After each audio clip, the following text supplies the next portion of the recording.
أعوذ بالله من الشيطان الرجيم بسم الله الرحمن الرحيم اللهم أرنا الحق حقا وارزقنا اللهم أرنا الحق حقا وارزقنا اتباعه وأرنا الباطل باطلا وارزقنا اجتنابه اللهم آمين يا رب العالمين.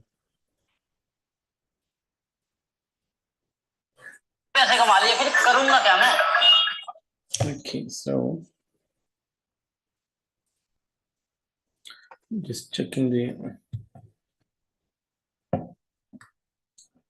I'll share the slide with you guys.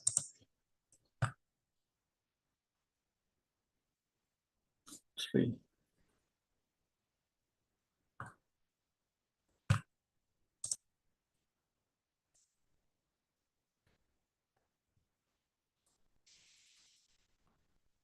Okay, so I believe this would be the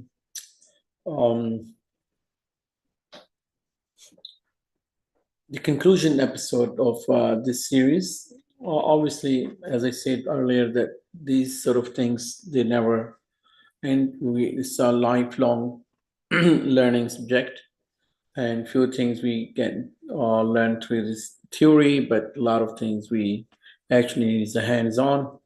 So basically, when we go through this sort of a relation, um, and things gonna go up. It is not a smooth ride, so it would fluctuate up and down, roller coaster. Pressure time would come, and um, in different phases. It's not like gonna be having a still mode, so it's gonna be having a lot of challenges. Sometime you guys have to sit together and solve the mystery, and sometime you're on a low side, sometime your partner might be on a low side, sometime external elements gets in, and emotions and all these things, and it's a part of the game. As long as you stick with this God and Quran and give a space to each other, that's the key, I believe, and being patient. When we say the patience is easy, but it's not that easy. You have to experience. And one thing, if you ended up in a tough situation, so let's say maybe you still want to live with your husband or wife, but some of the habits it's very hard to get over it. You can't tolerate, or maybe some member of the husband's of the family or the wife's family you can't bear anymore. So, and you still want to keep the relation going, but that one thing is hard. So I think only the time, if you allow the time and space, I think you'll be able to cope it. And it is, as I said earlier, we learn a lot of ahadith that maybe sometime we underestimate or we don't like one thing, but maybe hundreds of other things, maybe they are good. So I think this part of the game. So this part of the game. So we need to understand this is not the paradise. With this is the dunya where you have the flavor of each bit of things, and pressure comes maybe external from internal, or maybe when your kids they are young. Some people, my friends, family, but her when his wife always used to say to my wife, "Oh, your kids grown up, so you guys don't have these troubles. But my kids are young, this and that." And one day, because she used to tell all the time, and one day my wife she said, "When kids are younger, you have the little trouble. When the kids are older, you have the you know the troubles, the problems, and the challenges might be a bit mighty, but because you are in a journey where you haven't reached there yet, but everyone thinks that my challenge is different. But we have to understand one thing in the Quran. Allah says several times this sort of a thing that la yukallifullahu nafsan illa wus'aha, that Allah would not put the burden on one soul which you cannot bear it. So The way our fingerprints are different, the way we are, our DNA is different, the way we think differently. This task is designed differently. So our challenges are different. Our accountability based on our given abilities to how to handle these things. So if Allah, who is the creator, He would not put us under the heavy burden. We would not be able to pay off all these, which are the so-called responsibilities. So, like some universal responsibility, like that the praying and fasting and all these things. Though we are different, but Allah made us capable of that. We still be able to perform those things. It's not like because I'm different, I can't handle it. Same thing, some universal rules. It is for husband and wife. So uh, Allah made us that we can handle it. So obviously, within the according to our capabilities. So individually, we have to pray. Individually, we have to fast. Individually, we have to do what we have to do.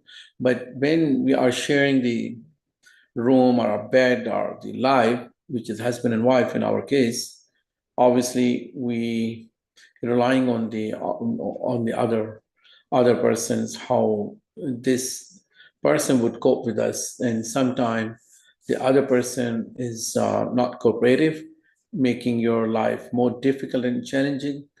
Doesn't mean that you cannot go through. It means that it will be a challenging. So I'm not saying, and earlier I said this thing, this it doesn't mean that you got to get sick and be, like mental health is also important, but don't be that fragile that every single thing would afflict you emotionally, like you are down all the time. So try to be tough. I not want to say try, be a man, then the girl's gonna be offended over how come. So just be fair and be there. And I think the women they can handle more, and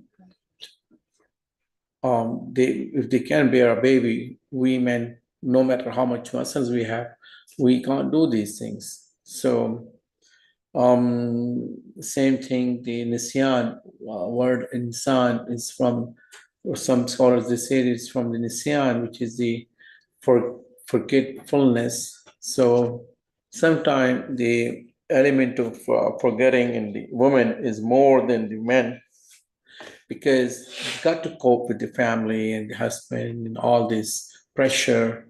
And if she keeps all these things, it's very hard to move on. So um, I think we'll be able to go through the way people past they have gone through these things. It's not like a war zone. Ultimately, it is for our comfort. It is for our sakina, and we learn this thing, the sakina and everything. You getting it, Hassan? Yeah. Okay.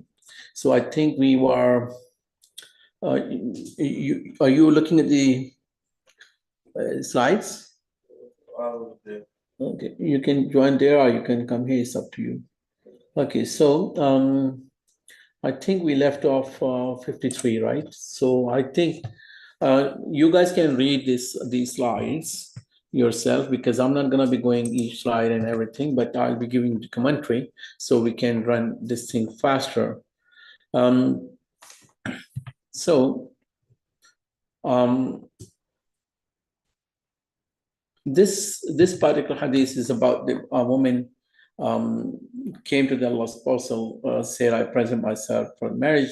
And she basically offering, if you want to marry me, but the Prophet ﷺ, did not answer. She stayed there for a while, and man said, who was sitting next to the Prophet ﷺ, if you're not in her, marry her to me. The Prophet said, have you got anything in order to pay her mahar? He said, I have nothing with except of the izar, which is the waist sheet. Prophet said, if you give her this izar, you will have no izar to wear.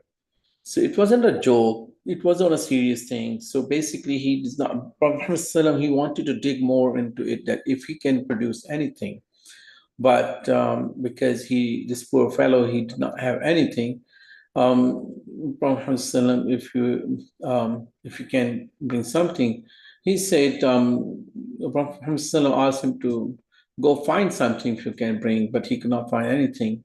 And then Prophet ﷺ, and as I said, when people they migrate from Makkah to Medina, a lot of people they were very poor.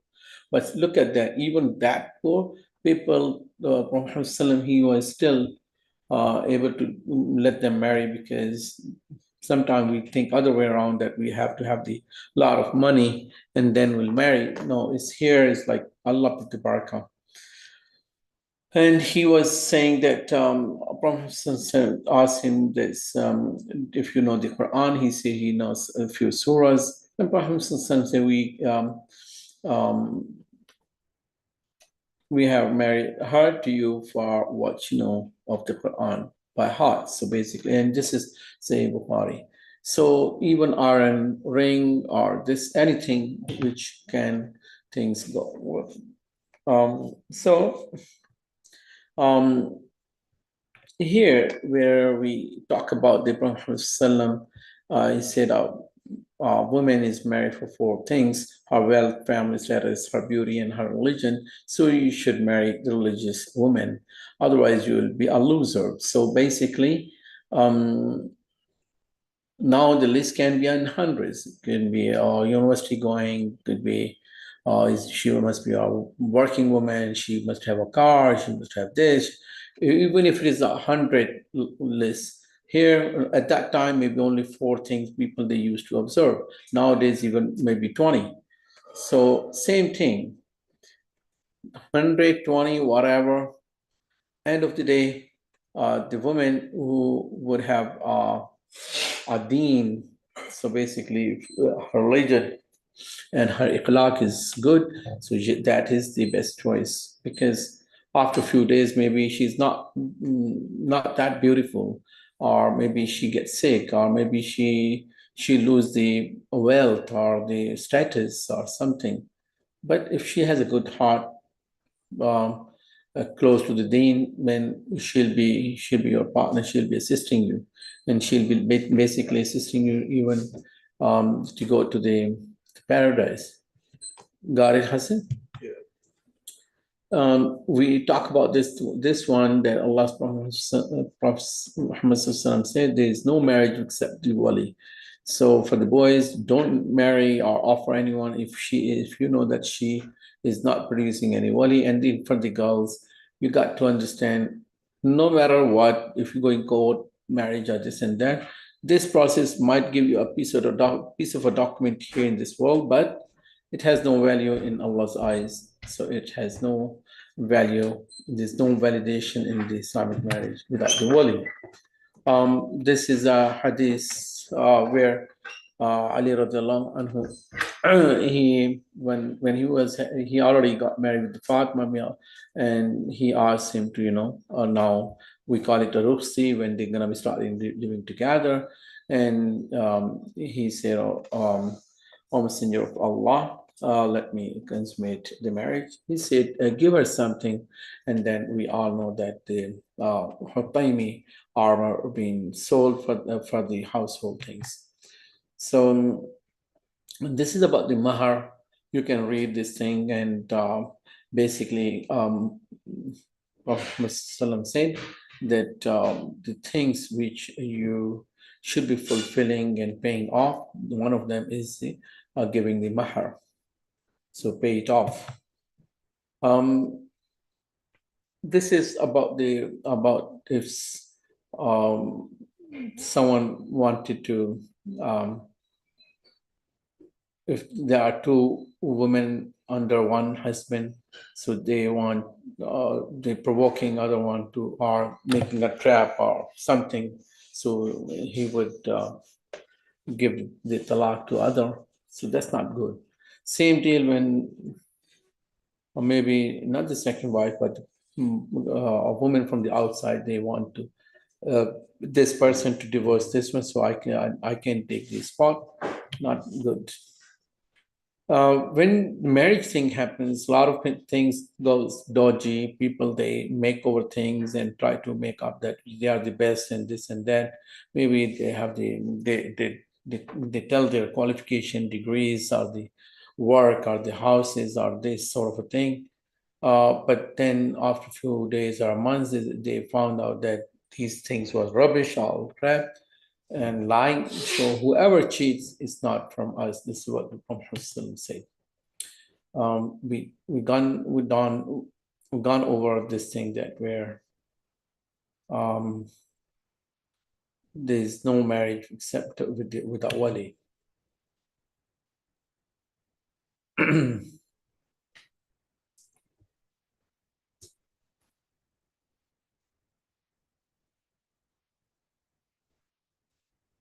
When you divorce women and they have reached their set time, do not prevent them from remarrying their husbands if they both agree to do so in a fair manner. Let those of you who believe in God and the last day take this to heart. That is more wholesome and pure, and the pure for you. God knows, and you do not. Surah Al-Baqarah 232. So basically, always when woman get divorced and later we know the hadith of a person, he was a companion of the Prophet ﷺ. His sister got divorced, and then upon the completion of the first idda of first divorce, where husband and wife basically can go in their own world, can marry, and this it's not necessary you have to do the give the talaq thrice. One talaq and 3 months cycle over, uh, it is executed. So they can go in their own life, remarry with their own choice. Um, they're free to go. Not necessarily they need the three talaq. So that was the case in his uh, sister's marriage. He did not want to marry. Then this sort of a thing reminded, and then though he took the oath, but then he uh, revoked, and he let his sister marry with the same person because they agreed upon. Got it, Hassan? Yeah. You're not looking at the slides.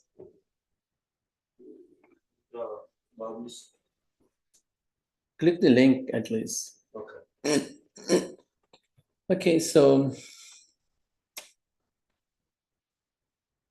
this is about the mahar and about the wali, and we talk about this. There's no nikah, no validity in the marriage if there's no wali. If there's a trouble, like let's say if she's a new converted Muslim, or where everyone is died in the family and she's alone, then obviously the state or the Sharia code that could be a wali, but it should be from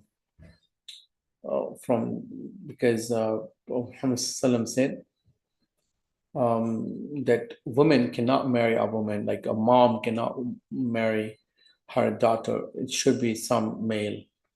Um, and this one is Ibn Abbas reported that apostle of Allah said, a woman without a husband has more right to her person than her guardian. And virgin's consent must be asked from her, and her silence implies her consent. So there are two things. If a virgin woman, then both obviously in both cases we need both two yes from wali and the woman. But if she's a virgin and she doesn't want to talk because she's shy, the silent mode is enough as a consent, right? But if she was divorced or widowed, in that case, she has a little bit more right. We have to respect and consider her saying. So that's what it's about. This is about the same thing. The Prophet said that matron should not be given up in marriage except after consulting her, and virgin should not be given a marriage except after her permission. The people asked, Allah asked, how can we know her permission? He said her silence indicates her permission. It's like sort of a haya in that culture. Um, so it is about the yatim, like an orphan. So same thing, you can read this thing, but um, basically consulting her to, even though if she's under someone's guardianship. So this is the thing where people, they used to get married, and even now they don't understand when I say the two yes from the girl side. If there's no second yes, like let's say any one of them, if the wali, without the wali, the nikah has no validity. Same thing, that one maybe, and in this case, narrated the Khansa Khizam al-Ansariya, that her father gave her in the marriage when she was a matron, and she disliked that marriage. So she went to the Allah's apostle and declared that the marriage is invalid. So, like sort of a khula. She doesn't want it, that's it. You doesn't want it. You cannot force. There's no such a thing, forced marriage in Islam, right? This is what we already said, that no woman should arrange marriage with another woman. Okay. This is similar hadith. We don't want to go out again.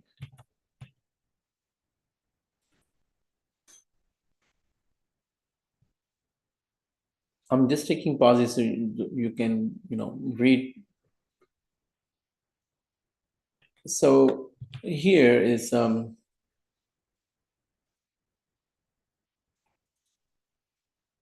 remember that the وَإِذَا طَلَّقْتُمُ النِّسَاءَ فَبَلَغُنَهُنَّ, like before when we were talking about one hadith, this one, I mean, Surah Baqarah 232. This is regarding about that person when I was saying that someone's معقل بن يسار قال كانت لي أخته. So this is معقل بن يسار's sisters. This is what this is about. So we've done that. You got it, Hassan? Yeah. So this is about the meher. Basically, compensation has to be given. And if she want to, sometime it can be done in installments, and sometime woman, she's happy and satisfied, she says, it's all right, don't worry about that. Yeah, it's all right to take the this discount from her, but you cannot force. Oh, what about during divorce when you have to give it and then she brings it up? What's the go then?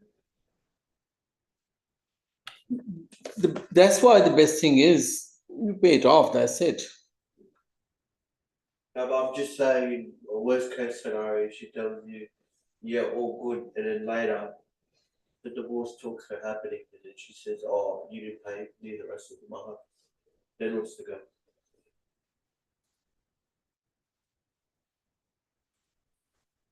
Just pay it off and goodbye. Sell the book. Basically, in Islam, when things are been given, they cannot be revoked. But if she is that fussy, you stop, deal with that.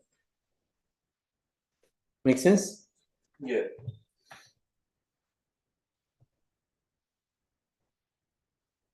So this one is you guys can read it, that this is about according to your status and in society. So how much? So about the mahar. This is if some people, they used to have the contract, marriage contract is done, but he is not, does not start living together. So that would be half, but it's all right if a man would say it's all right, you take it all. It's encouraged, but yeah, by law, half of the thing. And this one, when the Prophet ﷺ said to a man marry even with an iron ring. So even for a little thing, get it married, get over it. And this was about the mahar in Prophet Muhammad's time. That was a bit of the mahar, not very luxury. So like try to be having the easy going. And this hadith talks about this long hadith, but main thing which is highlighted, khairun nikahi ay saruhu. So basically, Prophet Sallam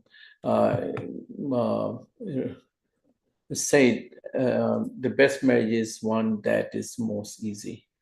So it is, though they girls they have the rights to ask whatever, but then it's better for them if they go easy. So otherwise, maybe a lot of people they don't want to marry because she's too expensive to get married. If she has a right, the man has a right. Um, when two people they get, because in those days people they used to get embrace Islam, and a lot of people because by default the marriage contract would terminate, but if both of them they enter, so that is that is that's all right. That is considered to be a mahar. Someone's becoming a Muslim.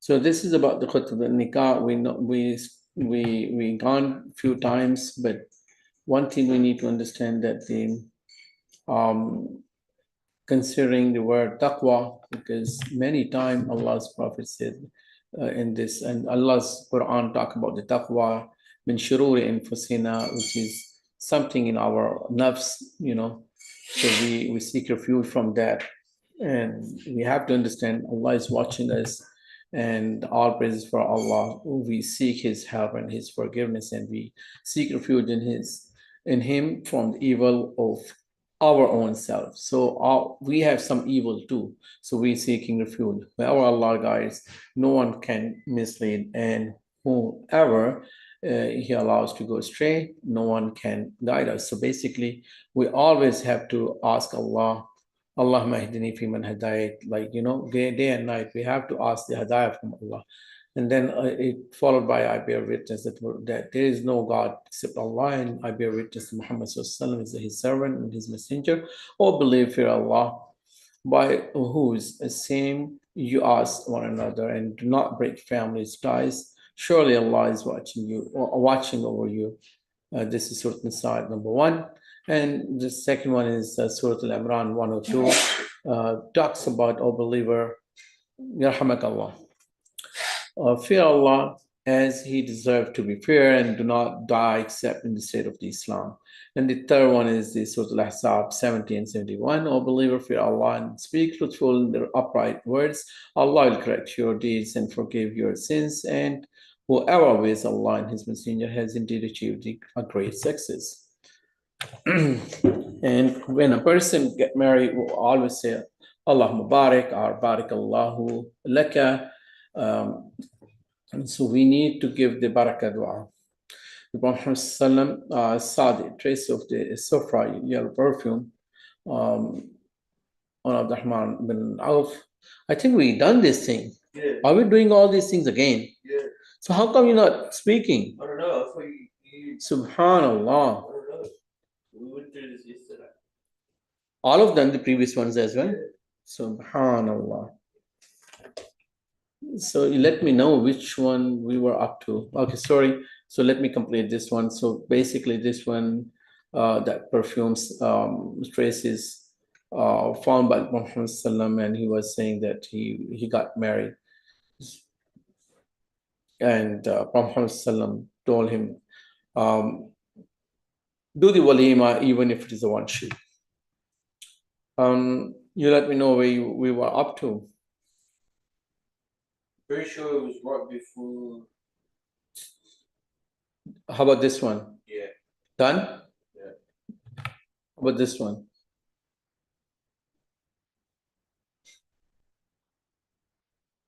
Yeah. Done? Yeah.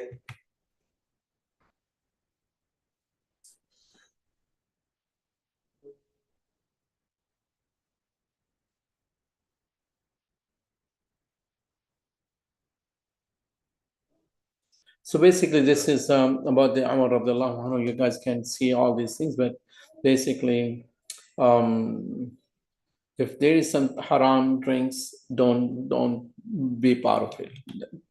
And the rest of the hadith you can read. And we know that once Abdullah bin Umar,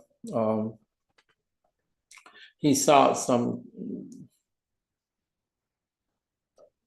because he was invited, and a curtain hanging on the wall was having some prints of. So he said he was very angry. He said, "Women have overpowered you. I fear this practice for other, but I did not expect from you." So he walked away. So this is another thing that when we realize that the brief problem of Prophet ﷺ, they think that the people are just racing with each other for showing off. Yeah, that's sort of eating, not good. Um, let me know, Hassan. Okay, let me.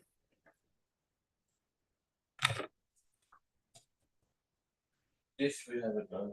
No, No.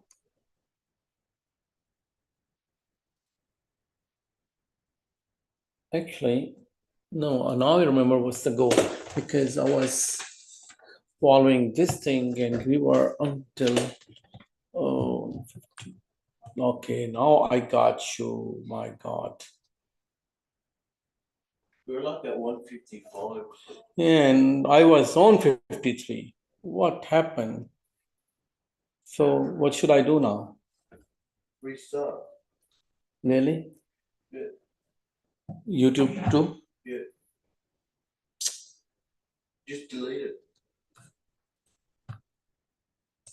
Oh,